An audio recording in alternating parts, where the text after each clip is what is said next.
Hello everyone. Do online reviews matter? What if you get a bad Google review by a patient?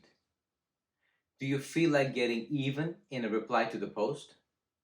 Or do you want to explain yourself in detail to help the patient understand your point of view?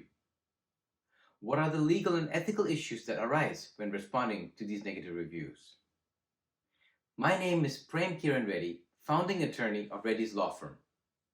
I will lean on my training and experience in both the medical and legal fields to answer these questions.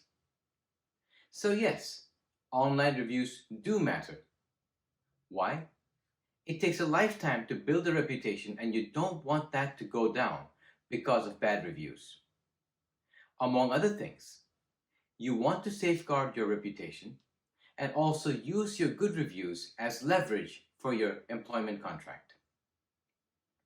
Now, do you know what online reviews are out there in your name?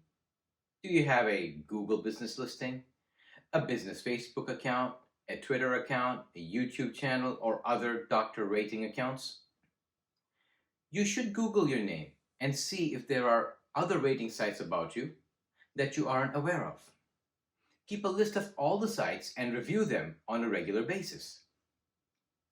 So now that you know all the places where patients review you, you should respond to every review.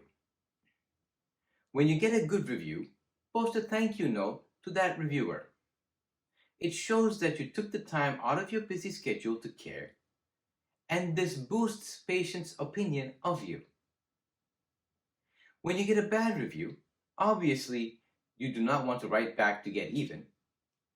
And of course, you are a kind-hearted person, and you might think that if you explain in detail your point of view, perhaps the patient would understand. It sounds good, right?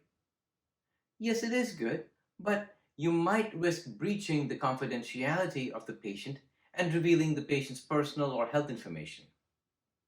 This is because in order to explain yourself, you might give out circumstantial information about the patient, such as their medical condition and why it warranted the procedure you did. That would be a violation of HIPAA, your ethical obligation to maintain patient confidentiality, and other laws. So what do? One method is to write back that you understand the patient's frustration, that you would love to talk to the patient and get an opportunity to resolve their issue. Also, leave your office number there and ask them to call you on that number. Instruct your staff monitoring the phones to be on the lookout for that patient's phone. Often the patient doesn't take any further action. If they do call, you get a chance to smooth things out.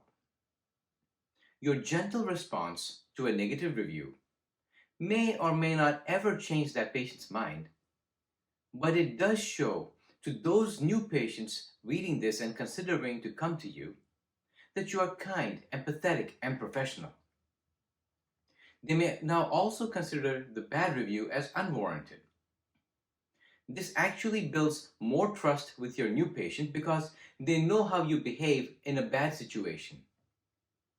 Not only that, but if your future employer happens to Google about you before hiring you, it increases their opinion of you. So to recap, know what all sites you are reviewed on. Respond to both good and bad reviews appropriately, and do not post any confidential information about your patients. This will help increase your reputation and also help you avoid legal and ethical breaches. Please also be on the lookout for my series of videos on various other topics including contracts, ethics, malpractice, health law, and dispute resolution. Thank you for watching. Hope to see you soon in the next video. Bye-bye.